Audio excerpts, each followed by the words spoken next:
Hey, Terry, take a look at these 4 targets. They've been in this approximate area for over an hour. I've never seen anything like it. They hover for a while and then jump to another location. They moved 5 miles in one update several minutes ago. That's over 3,000 miles an hour. Have you checked with the military to see if they have anything going out there? Yeah, and they don't have any scheduled activity tonight, and a weather balloon couldn't begin to do that. Well, try broadcasting in the blind and see if you get any reply. This is Magoo Approach Control. Any aircraft within 10 nautical miles of Oxnard Field, identify yourself. I repeat, identify yourself. There's Pacific 618. Ask him if he sees anything. Pacific 618, this is Magoo Approach. Traffic at 10 o'clock. Close proximity. Do you see anything? Roger, Magoo. Pacific 618 has 2 bright lights, 9 and 10 o'clock position, about 2 miles. Do you show 2 targets? Pacific 618, this is Magoo Approach. We're painting only 1 target now. Just a second. It seems to be jumping around at tremendous speeds. There it goes. Look at that thing go. What do you make of that? You got me. Could be military. There it is again. You better contact LA Approach. LA Approach, this is Pacific Flight 618, 4 miles northwest of Malibu. Roger, Pacific. This is Los Angeles Approach Control. We've got a large white light directly ahead of us. Estimated range about a mile. Maintaining the separation, and it's playing some strange games with us. Do you show any traffic? We show nothing on radar anywhere near you. Impossible. There it goes again. That can't be a plane. LA Approach, Pacific 618. Did you just see that? I've told you, we have nothing, and you have nothing. Better contact Magoo again. What you've seen is a reenactment of an incident that took place 5 years ago. To this day, it remains unexplained. These people have joined the ranks of hundreds of others who have also experienced one of the most controversial mysteries of our times, UFOs.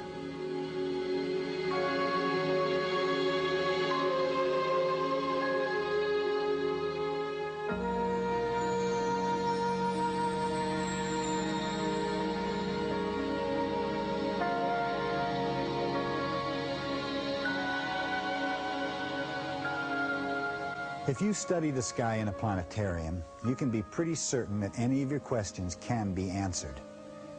But if you observe the real night sky, there is a chance that you may see something moving that you don't recognize. A UFO, an unidentified flying object. And for the untrained observer, it is easy to be fooled, and there's usually some simple explanation. But as you've just seen, even for people who are used to watching the sky, there are some things that defy explanation. Hello, I'm Peter Coyote, and in the movie E.T., I play a UFO investigator who, like myself, has always wanted to have a UFO experience. I think that many people are fascinated by the possibility that UFOs might be spacecraft piloted by intelligent beings. In my case, it's a curiosity that's existed for more than 30 years. But the real question is there any validity to the UFO experience? Anything beyond just our wishful thinking? About 90% of the objects that are reported as UFOs are explainable. Usually they turn out to be celestial bodies or military and civilian aircraft, and a certain number of them are hoaxes, like this one and this one. To the skeptics, 35 years of investigations have failed to turn up any evidence that UFOs really exist. One of the leading critics is aviation writer Philip Klass. We've had tens of thousands of UFO reports, yet there is not a single photograph of an extraordinary craft-like object that cannot be explained as a hoax or in other prosaic terms. There is not a single physical artifact, not a residue, that would say something extraordinary is underway. Then are UFOs just part of our modern mythology, reflected in Hollywood films? All through history, mankind has always looked to the skies for help. In times of tension, they've always looked to the skies, and it's today when we have the fear of nuclear holocaust, of overpopulation, of pollution, of the energy crisis. My gosh, what's more natural for the people then to say, wouldn't it be nice if some intelligences could come in from above and help us out with all this stuff? Astronomer Alan Hynek has been studying UFOs for over 30 years now, and he's convinced that there's nothing fictional about them. Starting as a complete skeptic, I underwent a transformation, and now I've simply, I guess the best way of saying it is it's an itch that I just have to scratch. It's there, and I feel that we have a phenomenon that is, could be of tremendous potential importance to the human race. I feel that strongly about it. So who is right, the believer or the skeptic? In a moment, we'll look at the evidence for some answers.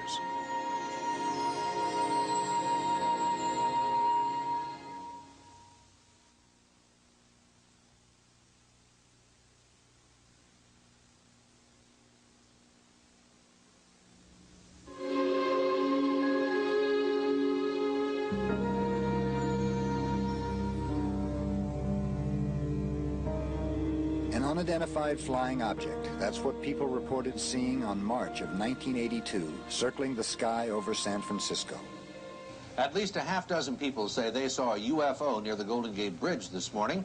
A cluster of lights was first spotted by one commuter crossing the bridge just after 6 a.m. It looked neon, and it was just kind of hovering, and it looked like a big white wing, you know, to me.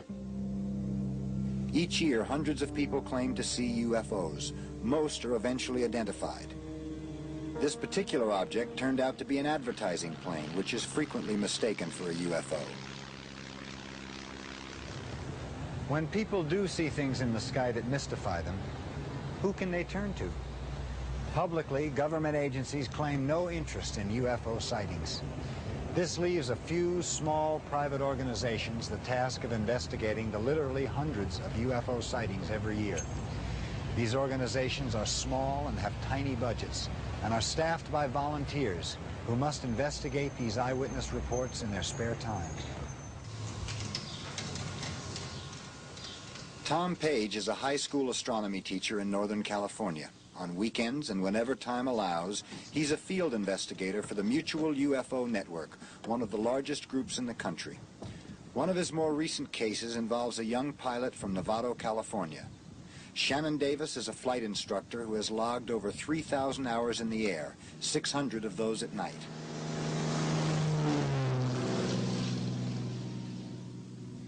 His sighting on the night of November 5th, 1980 is typical of the 5 to 10% that remain unidentified. I noticed a light off of my left wing at about the 7 o'clock position of the airplane. And because I was in radar contact with Oakland Center, because of the IFR flight, I asked them how close that aircraft was from us, and they said that they didn't show anything on radar out there. Then I noticed that it pulled up alongside my left wing. It was a bullet shape, rounded at the front, that widened out and tapered to a point at the end. But one of the things I really wondered about it is around the main body, the center, but just past the nose, there was a ring spinning around it. And it did a couple of things simultaneously. What happened is the pulsation quickened up on the nose, and the whole thing went to a very bright color. At the same time, the ring seemed to spin faster till that whole ring disappeared, and within a matter of seconds, the brightness of the object appeared to be just like a glowing bright fireball. And I kind of jumped because at first I guess I was thinking it was some kind of missile that was detonating, and the thing took off forward, and it shot out to forward of the nose. I estimated about 2 or 3 miles ahead of the aircraft, and it made an instantaneous 90-degree right angle turn, and it went vertical until it went up out of sight. And I sat there looking at it, and I didn't know what to think. 5 minutes later, Shannon saw the object again, and it repeated the same pattern. Only this time, 2 pilots flying in the opposite direction also saw the UFO.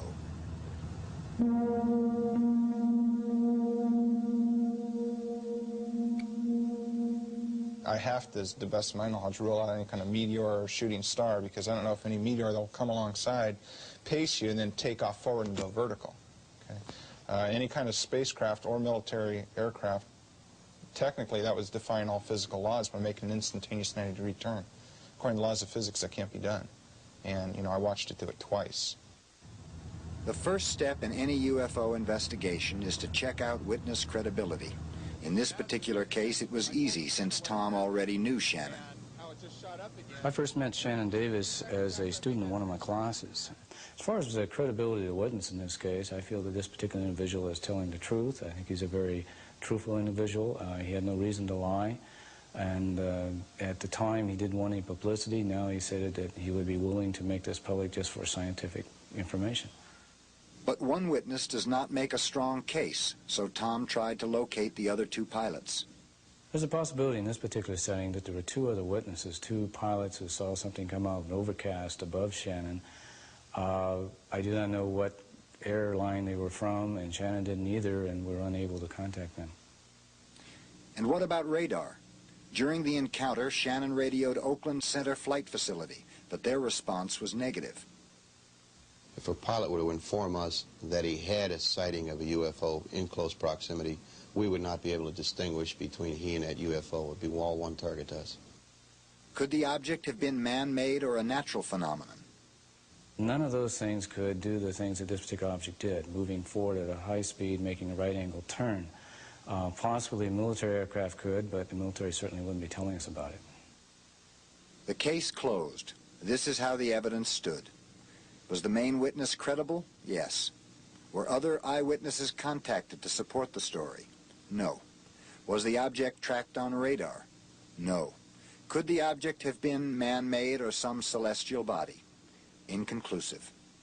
That's the problem we have, is that we're basing the whole UFO study on the report of witnesses, and we have to just determine whether these witnesses are telling the truth or not. Shannon believes he saw something extraordinary, and Page agrees with him.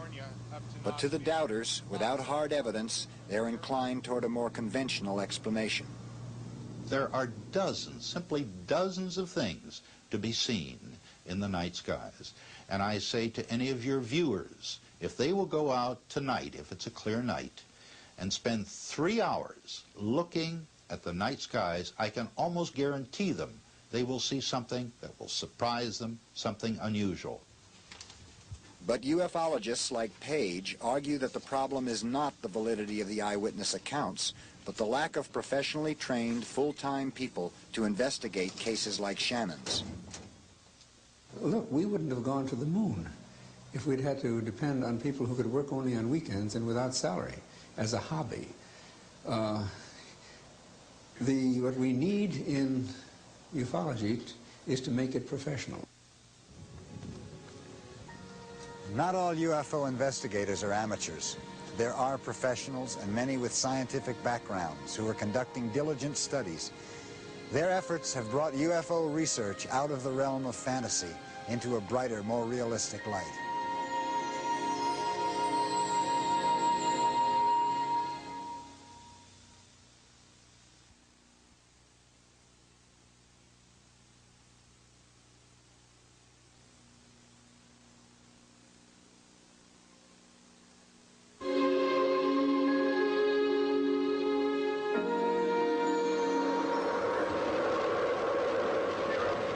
In the last 40 years, technology has moved us from an earthbound existence straight into the outer reaches of space.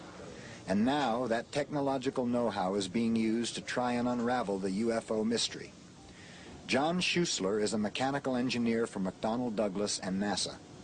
Here at the Johnson Space Center in Houston, Scheussler has worked on several space programs, including Skylab and the Space Shuttle. Scheussler's lifelong interest in UFOs prompted him to bring together other interested aerospace workers and form a group called VISIT. Our project VISIT is a very unique organization in that our acronym stands for Vehicle Internal Systems Investigative Team.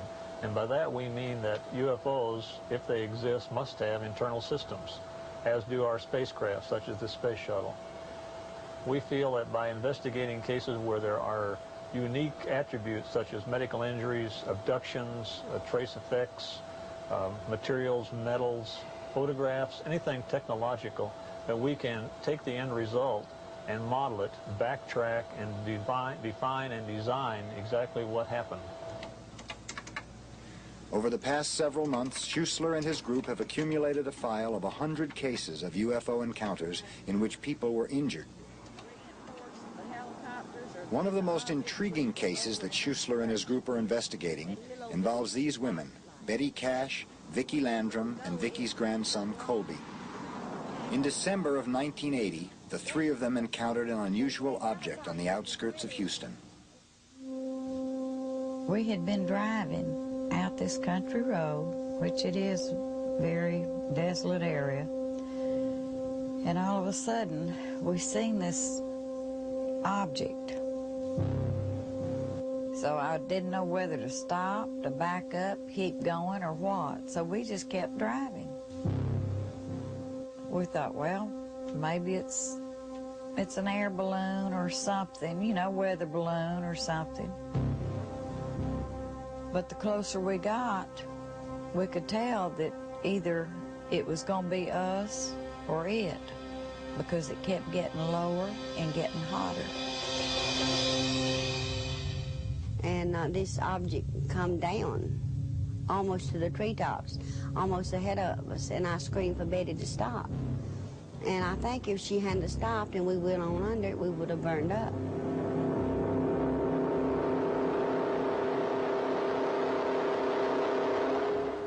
I got out in the car, Colby and me, for about, I guess, a minute or two, and he was screaming like he was trying to get away from me and then pulling me back in the car, and I got back in the car, and Betty walked to the head of the car.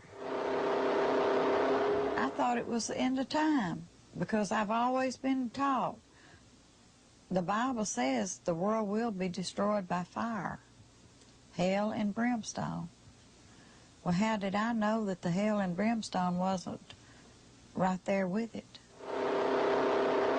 And as hot as it was, if hell is any hotter, God forbid I want to live a good life, because it was just almost unbearable. I kept trying to calm Colby, and I couldn't. I had to tell him something that would calm him, and I said, if you see this big man come out of it, it'd be Jesus.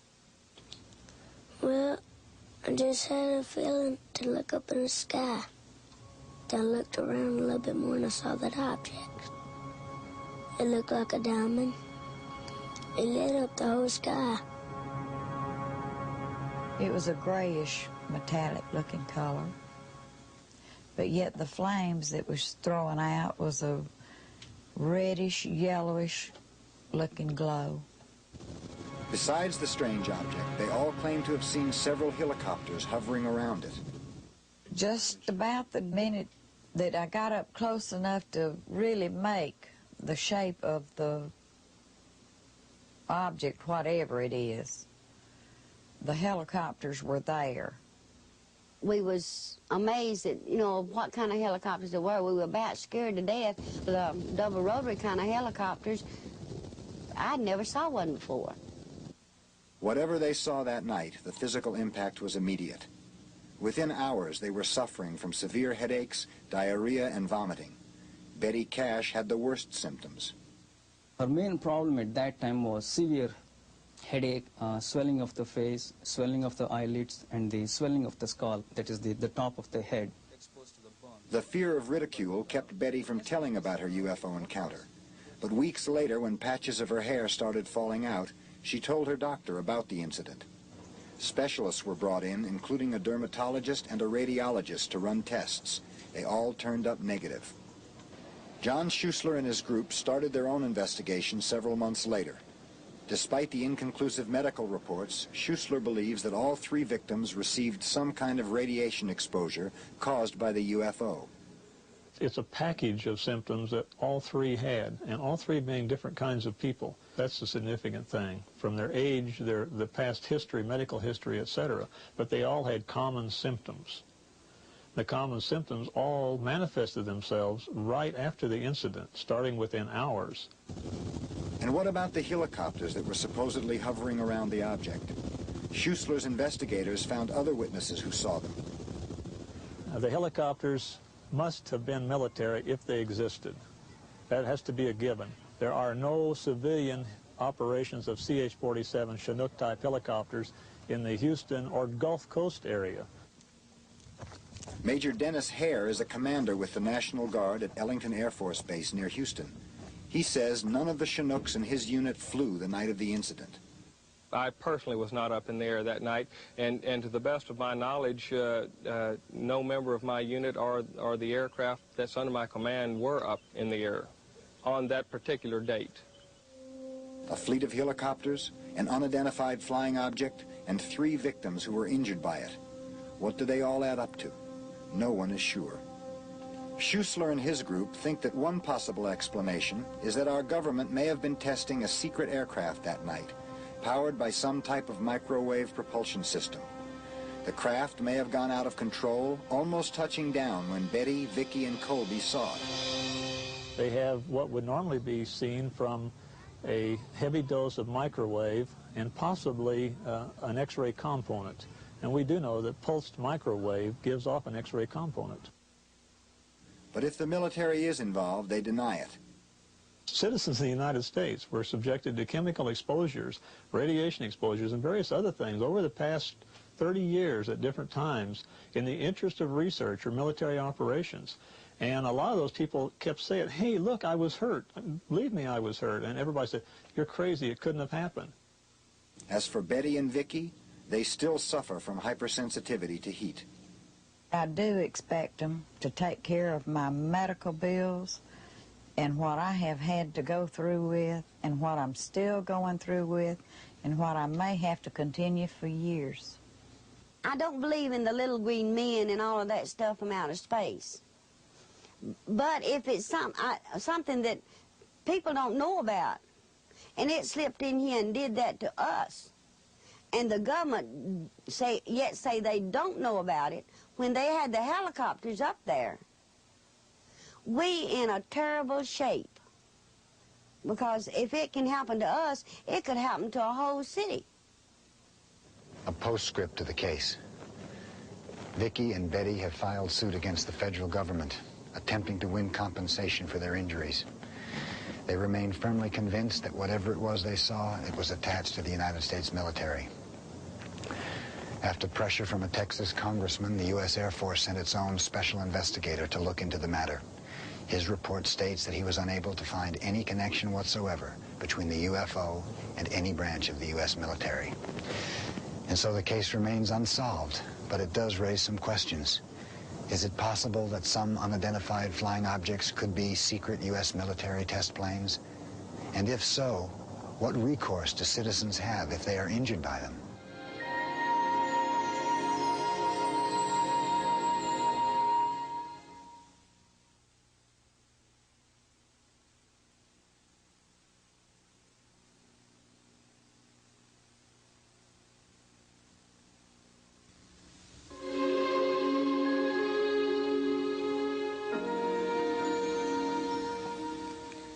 The earth, it's so beautiful.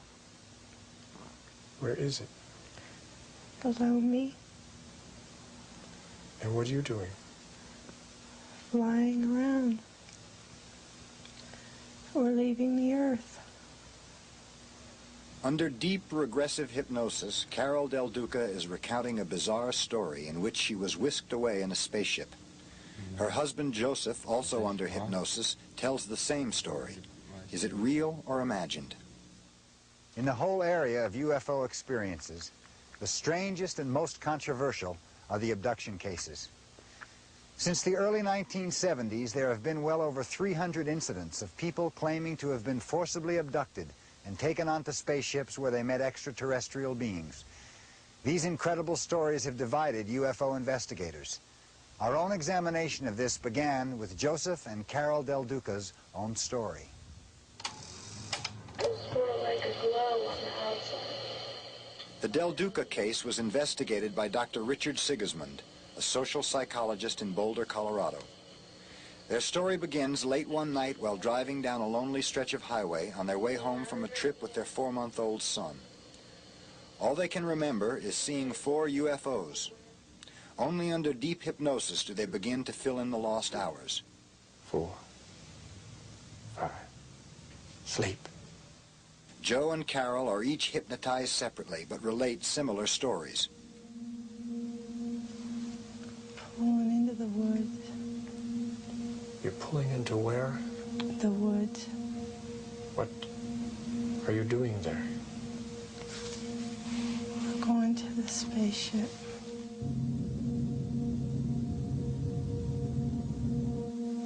Going to a what? A spaceship.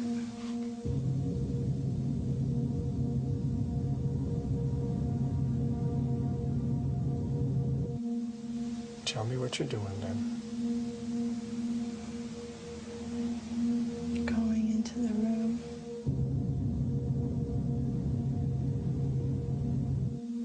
It's a bright room. It's a bright room. What are you doing in this room, Joe? Just laying there. In these rooms, Joe and Carole talk about undergoing some kind of physical examination. They're looking at my feet. They're looking at your feet, you said? Yes.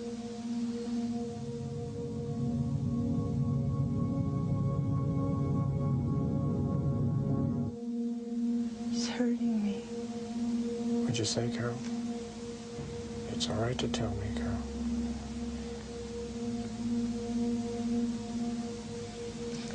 They're hurting my ankle. They're doing what? They pulled on my ankle. Feels like they broke it.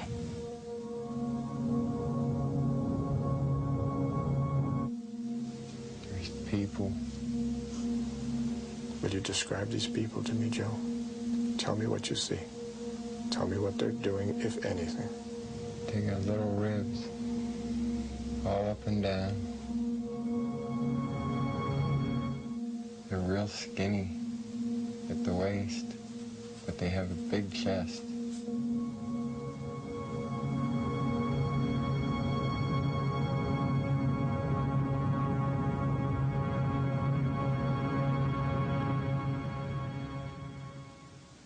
It's clear that Joe and Carole are reliving an intensely emotional experience, especially Joe, who describes an unusual meeting with one of the entities.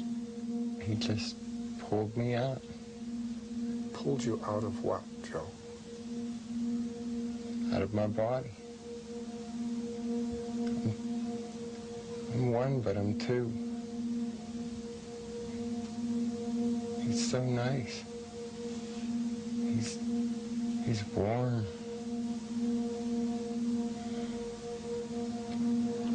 He likes me.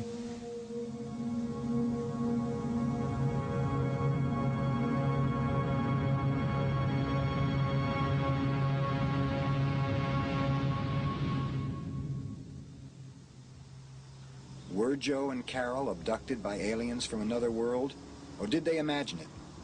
Dr. Sigismund believes it did happen.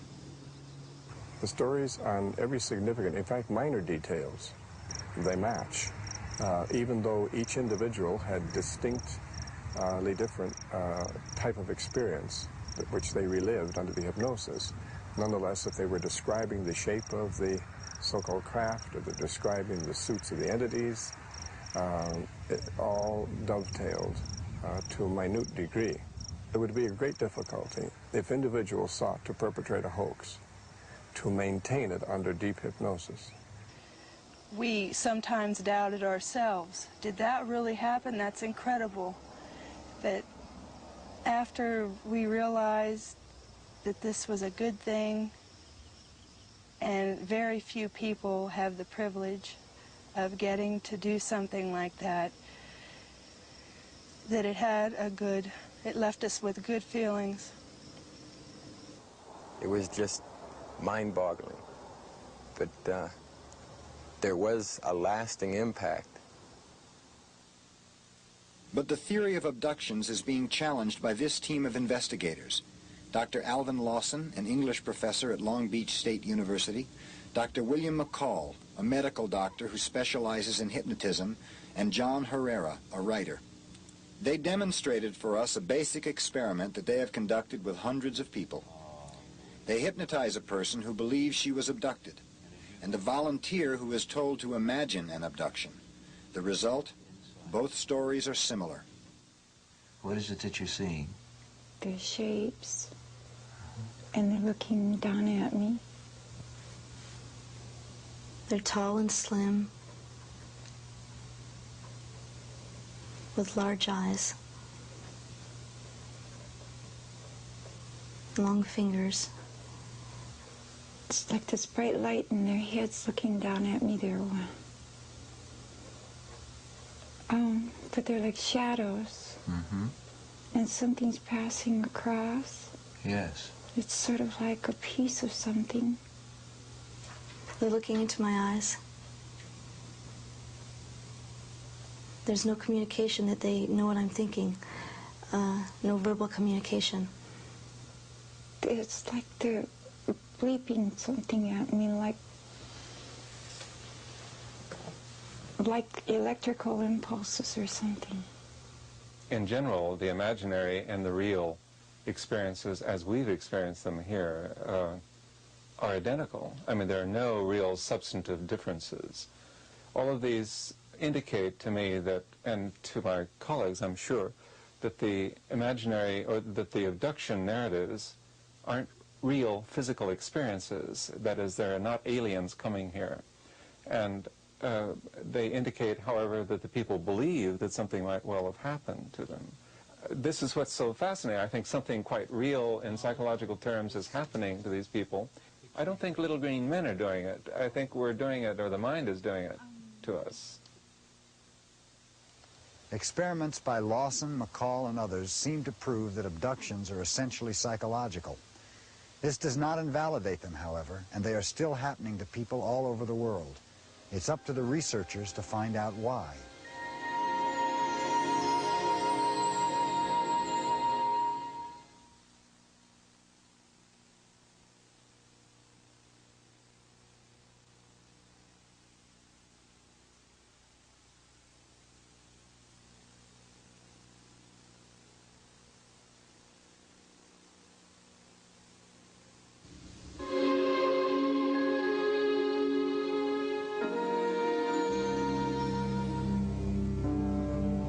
Guatemala City, 1976. A TV crew is shooting a commercial when they suddenly spot something strange flying overhead. To this day, no one has been able to identify it. But as spectacular as it appears, this videotape and other forms of pictorial evidence have only limited value in our understanding of UFOs. Richard Haines is a research scientist who has studied many photographs. In order to make sense out of photographic evidence, it's extremely important to know a great deal about the photographer, about the camera system he uses, about the development process that is used, and in general about the context in which the picture was taken. Oftentimes we come across photographic evidence long after the fact, and because of that we don't have much of that fine detail information that we need to do a good systematic analysis. But with the development of sophisticated image enhancement equipment, investigators can gain new information from photographs. Haines demonstrated how this can be done by analyzing this particular photograph. The picture of a tiny object trailing a plane has long been considered by ufologists to be a good example of photographic evidence of a UFO. But skeptics claim the object is really something on the ground. To try to settle the question, Haines had the photograph put through a process called color enhancement. This gives the picture more detail, allowing Haines to do a more extensive analysis. What our analysis has just shown of the digitization of this photograph is that the darkness of this major disc-shaped image right here is very close to the same darkness as the tail structure here of the airplane, the wing tank, and the main body. And we find that there's no objects on the ground at that equivalent range with the equivalent darkness. Now, what this suggests then is that in fact it's an airborne object. But even faux enhancement equipment has its limits. In the final analysis, however, we're stuck with an image of something we don't understand. If that enhancement process shows the image to be an airplane outline, we're home free. But on the other hand, if it shows a symmetrical airform, an oblate spheroid, for instance, with no means of propulsion or support or lift, we're right back where we started, you see. So photographic analysis must be coupled with a very creative approach on the part of the photo interpreter. So without additional evidence, photographs of UFOs really prove nothing at all. But when there is additional evidence, ufologists believe that they can make a strong case. And right now, we look at one of their strongest.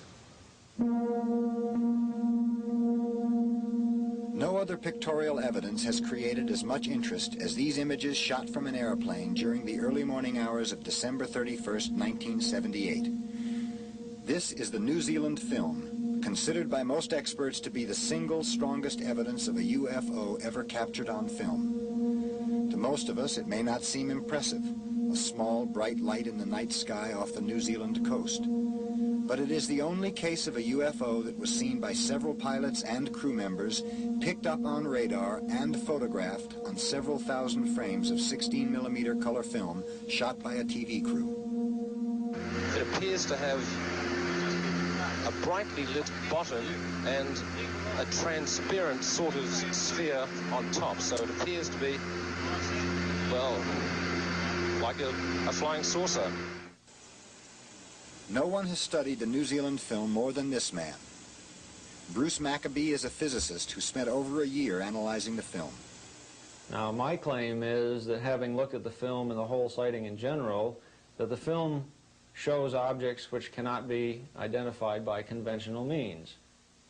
To arrive at that conclusion, Maccabee first flew the same route in which the sightings were made. He set out to disprove one of the first conventional explanations offered, that the object was a celestial body, like Venus. The lights that they were talking about was below the level of that mountain range. In other words, silhouetted against the mountain range, if you wish, rather than above the mountain range. So I don't see any celestial body that could have done that. Also, if you look at the image carefully, you will see it does strange things, like when it tends to fade out, it changes its shape from being sort of oval to sort of thin in a vertical direction, and then just fades out. Other skeptics suggested that the light came from squid boats, which use bright lights to draw squid to the water surface.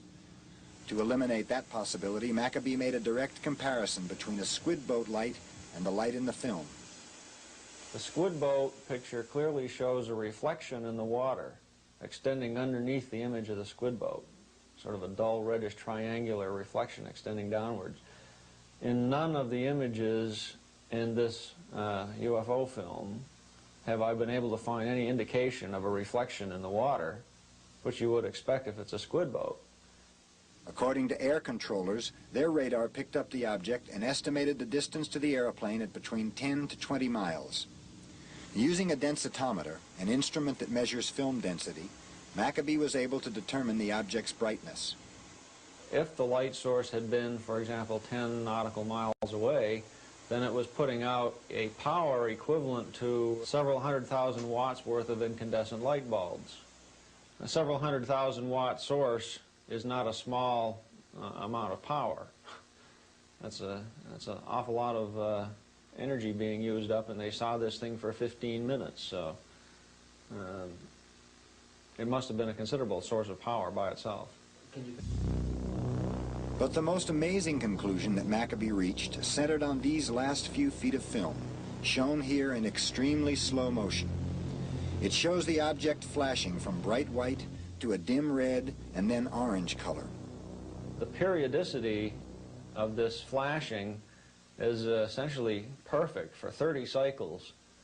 Now, such a regular flashing of a light implies intelligent control. We could find no human-made light source to account for it. So the periodicity suggests intelligence, and yet we can't find any conventional explanation. So that suggests that we have some sort of an intelligence on our hands here, and that removes it beyond the pale of science, I'm afraid. No one has yet been able to refute any of Maccabee's work. He believes that the significance of the New Zealand film goes far beyond the scope of just one case. The hard evidence left over in this case suggests we have something which cannot be explained in conventional terms, and that opens up a new field of investigation in science.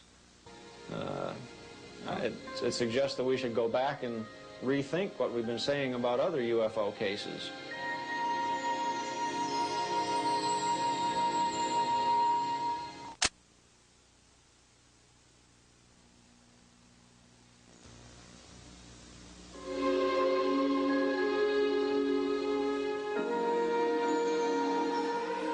October 25th, 1975.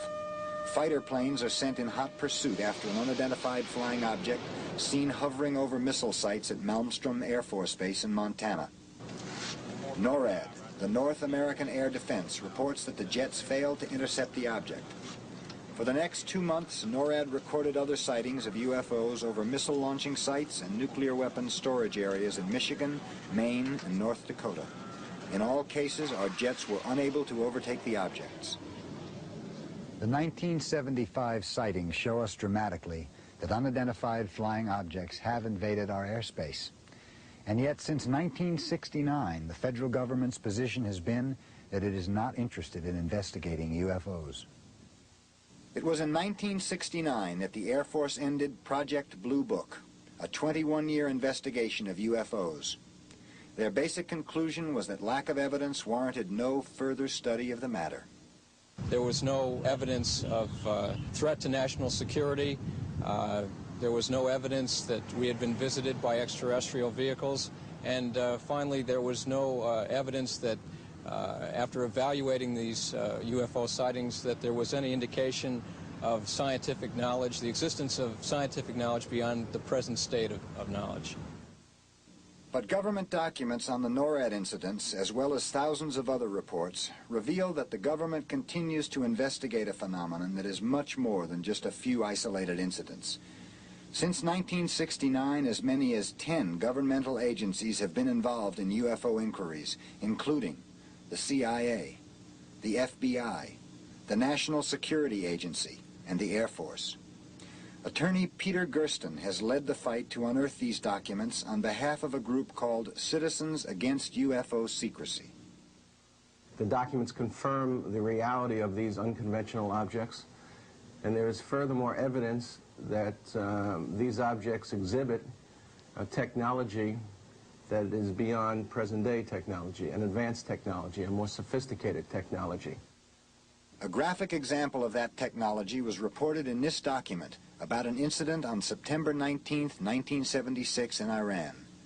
An F-4 jet similar to this one was sent to intercept unusual objects seen over the city of Tehran. As the F-4 approached the brilliant object, the jet lost all instrumentation and communication. Later, when the jet tried to shoot a missile at a second object, the F-4's weapon control panel went dead. What makes this incident interesting and significant is that it involves the malfunction of an American-made defensive tactical weapon system, specifically an F-4 jet. The interesting part of the incident is that the Defense Intelligence Agency did an evaluation of the incident and found the incident to be a classic UFO case because of eyewitness verification, confirmed by radar, and so forth. Documents show repeatedly that UFOs have been able to penetrate our military airspace. In one incident in 1980, UFOs were seen over Kirkland Air Force Base in New Mexico. The base is a highly sensitive installation that includes an advanced weapons research laboratory. Documents show that bright objects were able to land at the base undetected by radar.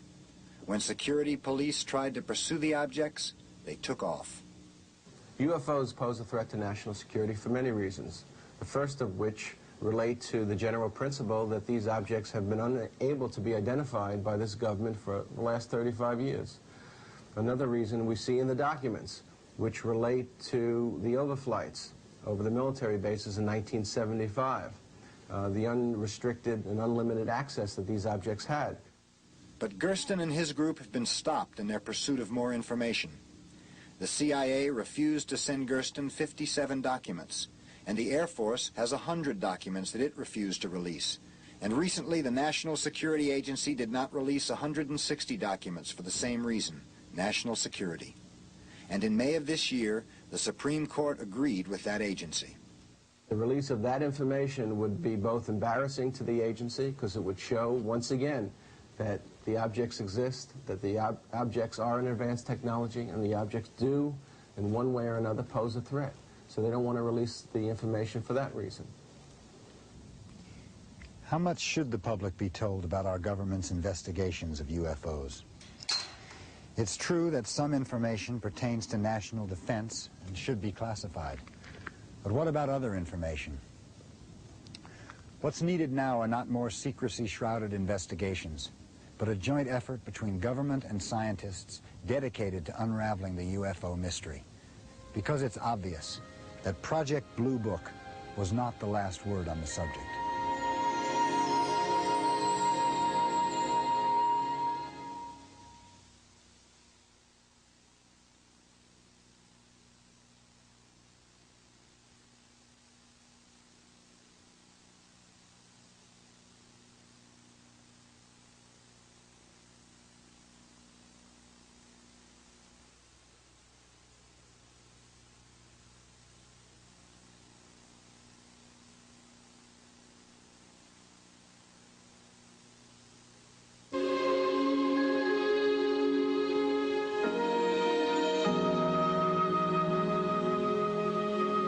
Many astronomers would agree that it is likely that there are other civilizations in our galaxy.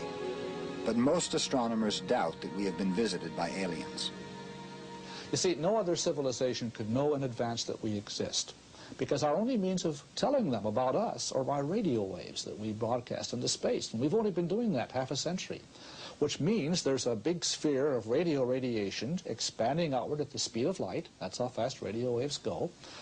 Now about 50 light years in radius.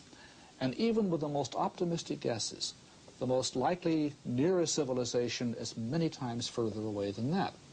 So any extraterrestrial spaceships visiting Earth would have to have been cruising around sort of at random, looking in space in general.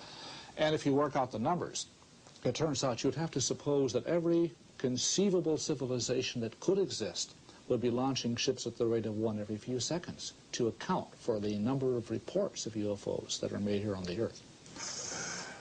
If not aliens, then what do UFOs represent? For scientists like Abel, the answer is very little, if anything. I think it's fair to say that members of the scientific community would be extremely delighted to investigate UFOs very seriously if there was anything concrete to investigate. The difficulty is, the more you look into it, the more you find the evidence is hearsay or slipshod evidence or things which we can very well understand without the need to investigate. I can appreciate the desire of the physical scientists, the so-called hard scientists, to have what they call hard data. I would like it too. But when you have a phenomenon that doesn't seem to produce the hard data, one might as well have asked Sigmund Freud, what is the hard data in dream analysis? What do you take in the laboratory? What do you put under a microscope in dream analysis? And yet we have the whole structure of psychoanalysis today.